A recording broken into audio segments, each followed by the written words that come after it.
This is Cindy Rushton. Good morning, sweet friends. I am on the way home from the gym, thus the workout clothes. And I just wanted to real quick video, just a quick thought that I had for you guys.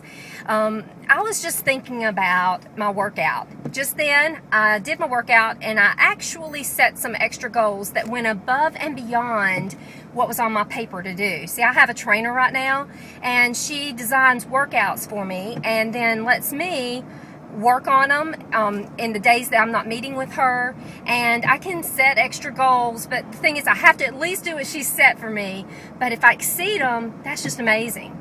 You know, I was thinking this week about the whole week. I had gotten in kind of a doldrums for about a week, well actually about a month, where I was kind of at a standstill. I had achieved some of my goals. As a matter of fact, I had achieved my yearly goal for my weigh-in and my measurements, but I was going to reach for another goal by the end of the year.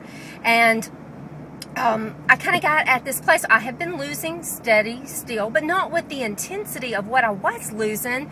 And I just was losing some motivation. Anybody been there? Well, sure. If you've ever tried to lose weight and get in shape, you probably have hit what they call a plateau, a place where you seem to be not making any momentum, a place where you seem to be stuck. And maybe if you've been in any other situation where you've had some goals and you've wanted to achieve a dream or you've wanted to achieve a resolution, you have found yourself stuck at a plateau. Maybe it's with finances, maybe it's in a relationship, maybe it's even in with your quiet time with God, where you get to that place where you feel, I'm just not that motivated. I feel like I'm stuck here. I don't feel as though I'm as excited and passionate as I should be. Well, last week I had a long talk, about 45 minutes, with my trainer, and she kind of gave me some accountability that I really, really needed as a friend and as my trainer. But she came alongside of me and really shared with me that, hey, I was getting back to the old Cindy that I didn't really like her health. I didn't like where I was. And if I wanted to reach for my dream, if I wanted to reach for my goals and my resolutions, that I had to get back on track.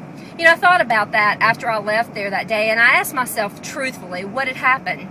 And one of the things that really came to my mind as I was kind of doing some soul searching and some praying to God and asking Him, how do I get my motivation back, Lord? I need it. I need to have that passionate motivation.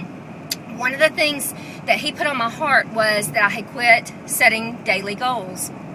Now, you may say, Cindy, daily goals? How do you do that? Well, it's the little things all along the way. For me, it's doing that extra weight, or doing that extra time, or doing that extra mile. Whatever it is, it's that extra that I get really fired up when I set a goal and I reach it. You know, like just a moment ago, I was working out, and the workout I was actually doing, the last time we worked out on it together, I just went through a tunnel. Okay, the last time we worked on it, we were doing sets of 8, and we upped my weight. Well, just for the challenge today, I challenged myself to just do that same workout, the same weight, the same intensity, but to do it with my 12s. And I did it.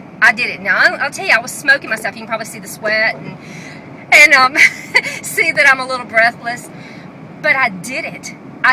You know, last night I was working out and I got on the elliptical, and I want to tell you, I felt way less than motivated.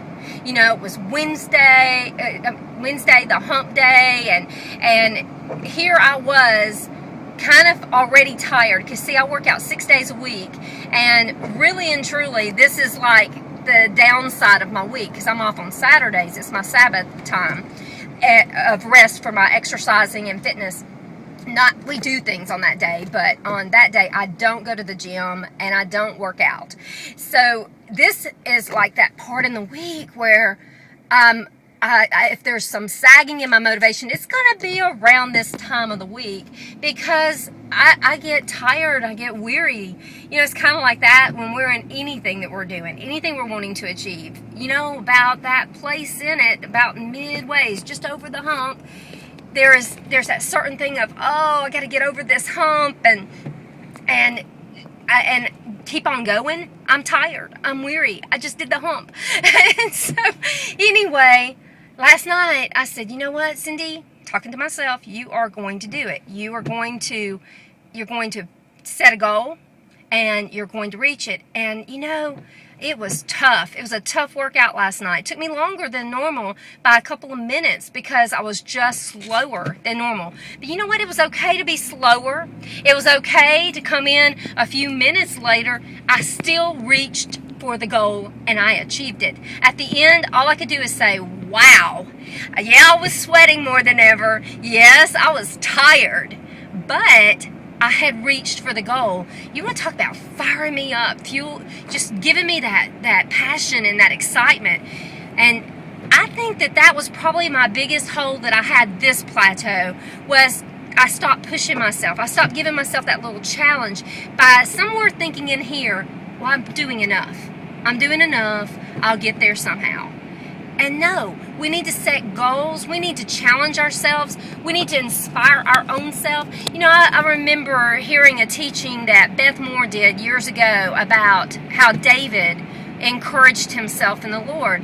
And at times when I am just flailing, I'll hear that tender, quiet voice, maybe a little southern like Beth Moore, saying, encourage yourself.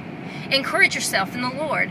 And I believe that this is a key to success, no matter what it is. If we start flailing in our motivation, if we start feeling that the passion is gone and we're not as excited to come around that bend in the road, in the race, and we don't seem to have that, let's keep going to the end thing going on, I think that that's the time when we need to encourage ourselves by setting a goal, an extra goal, just this little thing now, just that extra little stuff that it takes to move toward the goal. Maybe your goal is to write a book, and it might be that extra chapter. It might be staying up that extra hour to work on something. It may be that if your goal is to remodel your house, it might be that you work that extra hour, get up extra earlier, just a little earlier, so that you have some time to organize, or whatever it is.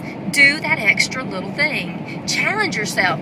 Give yourself that goal that makes you say, yeah, I did it.